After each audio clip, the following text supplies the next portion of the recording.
Hello दोस्तों, आज हम एक आज़ाद भारत देश में रहते हैं क्योंकि अंग्रेजों से हमें 15 अगस्त 1947 को आज़ादी मिली थी। और दोस्तों, देश को आज़ाद कराने के लिए ना जाने कितने ही लोगों ने अपना जीवन तक निछावर कर दिया था। हालांकि यहाँ भी आज़ादी के लिए लड़ने वाले खासकर दो अलग अलग विचारधाराओं में बटे हुए थे, जिनमें से एक तरफ तो वह लोग थे जो कि आज आदमी को अपनी ताकत के दम पर छीनना चाहते थे, तो वही कुछ लोग शांतिपूर्वक अहिंसा के मार्ग पर चलते हुए आजादी हासिल करना चाहते थे।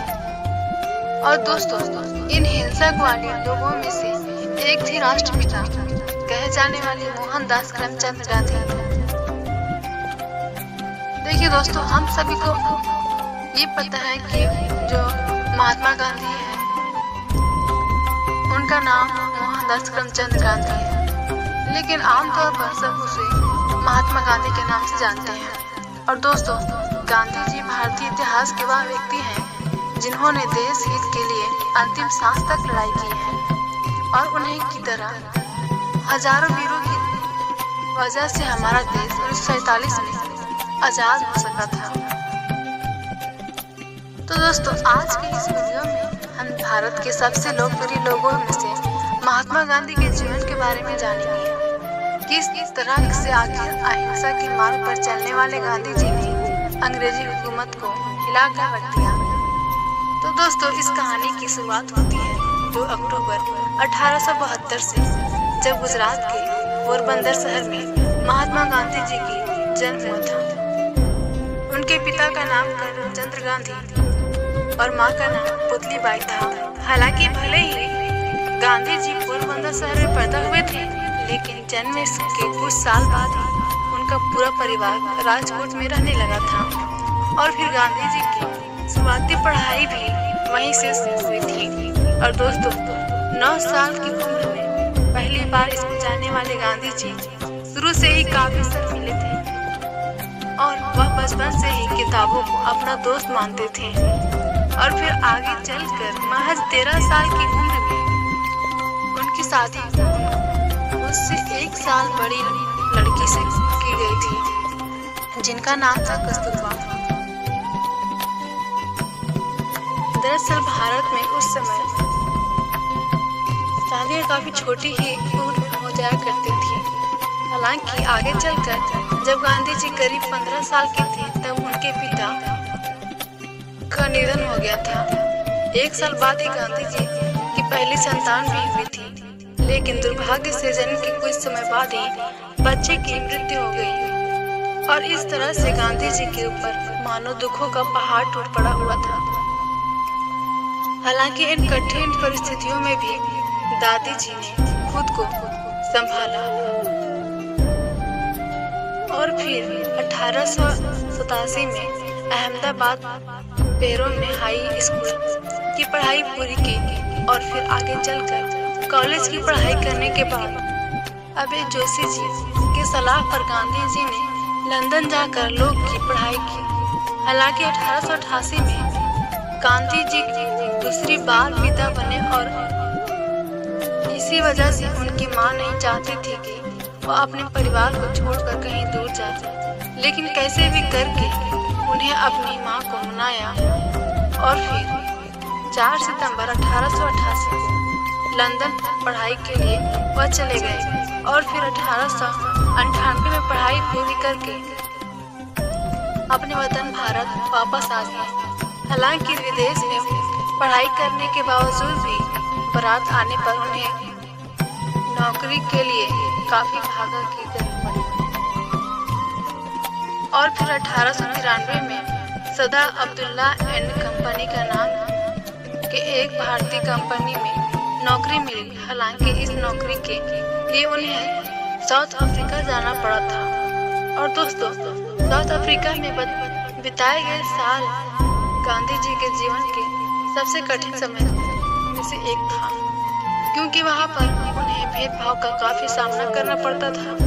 हालांकि इन्हें भेदभाव नहीं, उन्हें इतना समक्ष बना दिया कि वह लड़ने के लिए पूरी तरह से तैयार रहते थे। और दोस्तों, यूं यूँ तो गांधी जी का सिर्फ 1 साल के लिए ही साउथ अफ्रीका भेजा गया था, लेकिन बाहर आ रहा है भारतीय और आम लोगों के हक के लिए वह अगले 20 साल तक लड़ते रहे। और इसी दौरान उन्होंने नटाल इंडिया कांग्रेस की स्थापना की थी। दोस्तों अमेरिका में रहते हुए गांधी जी ने एक निडर सिविल राइट्स एक्टिविटीज के रूप में खुद की पहचान बना ली थी। और फिर गोपाल कृष्ण गोखले जो कि इंडिया नेशनल कांग्रेस के एक सीनियर लीडर थे, उन्होंने गांधी जी से भारत वापस आकर अपने देश को आजाद कराने के लिए लोगों की मदद करने की बात कही।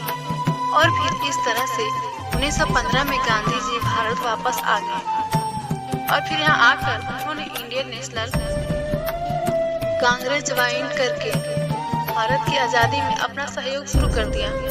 और दोस्तों भारत के अंदर महज कुछ सालों में ही वह लोगों के चहेते बन गए और फिर अहिंसा के मार्ग पर चलते हुए उन्होंने भारत के लोगों में एकता की गांठ बांधी। यहाँ तक कि उन्होंने अलग अलग धर्म और जाति के लोगों को भी एक साथ लाने का काम किया। और दोस्तों 1922 में गांधी जी ने असहयोग आंदोलन चलाया, जिसके तहत अंग्रेजी चीजों का इस्तेमाल भारतीय लोगों ने लगभग बंद कर दिया था। और फिर जब यह आंदोलन काफी सफल साबित हो रहा था, तब महात्मा गांधी को 1922 में 2 सालों के लिए जेल भेज दिया गया। हालांकि गांधी जी के लिए जेल जाने पर लोगों के अंदर और भी गुस्सा आ गया, जिसकी वजह से पूरा भारत अब एक होने लगा था। और फिर इसी कड़ी में ही मार्च 1934 में दांडी यात्रा को भी अंजाम दिया। इसमें ही 1000 लोगों की गिरफ्तारी हुई। और फिर इसी तरह से ही आगे भी गांधी जी ने नृत्य में क्विट इंडिया मूवमेंट की तरह ही कई और भी आंदोलनों में अंजाम दिया जा रहा था। और इस दौरान गांधी जी की बहुत बार गिरफ्तारी भी हुई, लेकिन दोस्तों महात्मा गांधी के द्वारा लगाई गई चिंगारी अब लोगों के भीतर आग बनकर जलने लगी थी। और यही वजह थी कि गांधी जी के साथ बाकी क्रांतिकारियों ने मिलकर 1947 में देश को आजाद कराने में अहम रोल अदा किया। और फिर 15 अगस्त 1947 को हमारा भारत देश आजाद हो गया। हालांकि अभी देश के अंदर आजादी का जश्न चल रहा था, तभी 30 जनवरी 1948 को नाथूराम गोडसे ने गांधी जी की गोली मारकर हत्या कर दी। और फिर इस घटना ने न सिर्फ देश में बल्कि पूरी दुनिया में ही शोक फैला दिया। अलग यह 15 नवंबर 1969 आपको गांधी की हत्यारे नाथूराम को फांसी दे दी गई। दोस्तों अंत में बस मैं यही कहना चाहती हूँ कि जब तक गांधी जी जीवित रहे तब महिला को ही हर चीज का जवाब मानते रहे। और इसी सिद्धांत के दम पर ही उन्होंने अपनी पहचान बनाई। अलग या भले ही हमारे बीच नहीं है, लेकिन उनकी सीख और उनके सिद्धांत आज भी पूरी दुनिया मानती है।